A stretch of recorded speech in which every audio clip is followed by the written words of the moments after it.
যেখানে ভারতবর্ষে হিন্দু যারা রয়েছেন যেভাবে সনাতনীরা তারা গর্জে উঠছেন এবং হিন্দু রাষ্ট্র প্রতিষ্ঠার দাবিতে বারবার তারা ঝাঁপিয়ে পড়ছেন বলা যায়। একই ছবি কিন্তু আমরা নেপালে দেখতে পাচ্ছি।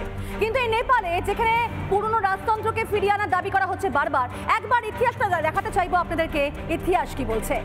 প্রায় 240 বছরের কিন্তু সেখানে কায়েম ছিল এই রাজতন্ত্র, অর্থাৎ 240 বছর রাজতন্ত্র ছিল নেপালে। সেখানে আবারও সেই রাজতন্ত্রকে ফিরিয়ে আনার কথা বলা হচ্ছে। 2006 সালে ক্ষমতাচ্যুত হন রাজা জ্ঞানেন্দ্র এবং তারপরে কিন্তু গণতন্ত্র ফিরে আসে 2008 সালে, কারণ 2008-এ রাজতন্ত্রের বিলুপ্তি হয়।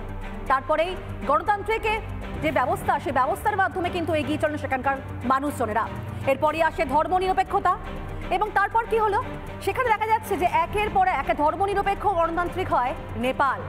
এরপর ঠিক 2015 ধর্মনিরপেক্ষ সংবিধান অনুমোদন হয়, অর্থাৎ অনুমোদিত হয় নেপালে।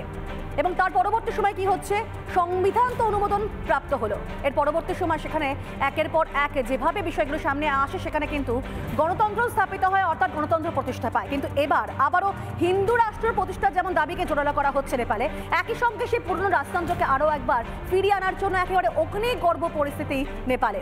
এর পাশাপাশি আপনাদেরকে আমি দেখাতে চাইবো ঠিক সেখানে শতকরা দিক থেকে কত ধর্মীয়, অর্থাৎ কোন কোন ধর্মীয় মানুষজনরা সেখানে থাকেন, অর্থাৎ কোন কোন সম্প্রদায়ের মানুষজনরা সেখানে থাকেন এবং সেখানে পার্সেন্টেজটা ঠিক কি বলছে।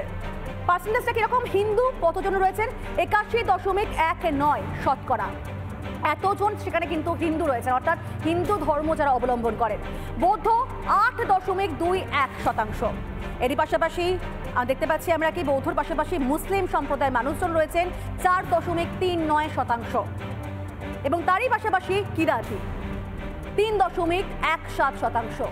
কিরাতির পাশাপাশি অন্য সম্প্রদায়ের মানুষজন সেখানে থাকছেন, যেমনটাই হচ্ছে শিখ বলুন বা খ্রিস্টান বলুন। খ্রিস্টান কতজন রয়েছেন? 1.76%। এটা হচ্ছে খ্রিস্টান ধর্মাবলম্বী। আর যারা শিখ সম্প্রদায়ের মানুষজন রয়েছেন সেখানেও কিন্তু তার যে শতকরা যে সংখ্যাটা, যে পরিমাপটা সামনে আসতা হচ্ছে 0.01%। এই হচ্ছে সেখানে এই সমস্ত সম্প্রদায়ের মানুষজনরা, এই সমস্ত ধর্মাবলম্বী মানুষরা তা থাকছেন। আর সেখানে 2008 সালে যেখানে রাজতন্ত্র একেবারে অবসান হয়েছিল, সেই রাজতন্ত্রকে আরও একবার ফিরিয়ে আনতে হবে এবং হিন্দু রাষ্ট্র হিসাবে নেপালকে পরিণত করার জন্য কিন্তু সেখানে মানুষরা লাগাতার লড়াই করে যাচ্ছেন। এই নিয়ে অনেক কারফিউ পর্যন্ত জারি করা হয়েছে এবং বেশ কয়েকজনকে গ্রেফতার পর্যন্ত করা হয়েছে।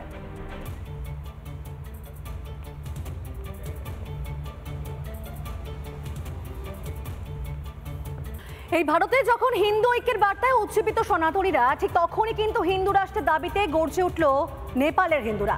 রাজতন্ত্র এবং হিন্দু রাষ্ট্র কায়েমের দাবিতে অগ্নিগর্ভ পরিস্থিতি নেপালে। সেনা নামেও কিন্তু সামলানো যাচ্ছে না সেখানকার পরিস্থিতি। বাম অপশাসনের রীতিমতো নাজেহাল জনতা ফেরত চাইছে তাদের হিন্দু রাজাকে।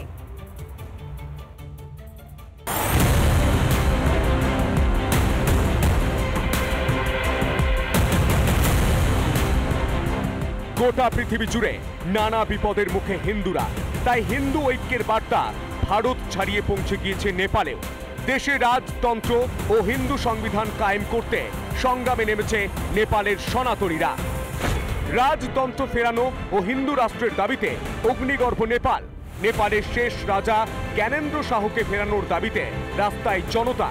এখনো পর্যন্ত শতাধিক বিক্ষোভকারীকে গ্রেপ্তার করা হয়েছে। হিংসায় মৃত্যু হয়েছে অনেকে। পরিস্থিতি সামলাতে মাঠে নেমেছে সেনা। কাঠমান্ডু সহ বিস্তীর্ণ এলাকায় জারি হয়েছে কারফিউ। প্রসঙ্গত নেপালের জনসংখ্যার 81.19% হিন্দু। এত কিছু করেও শান্ত হচ্ছে না পরিস্থিতি।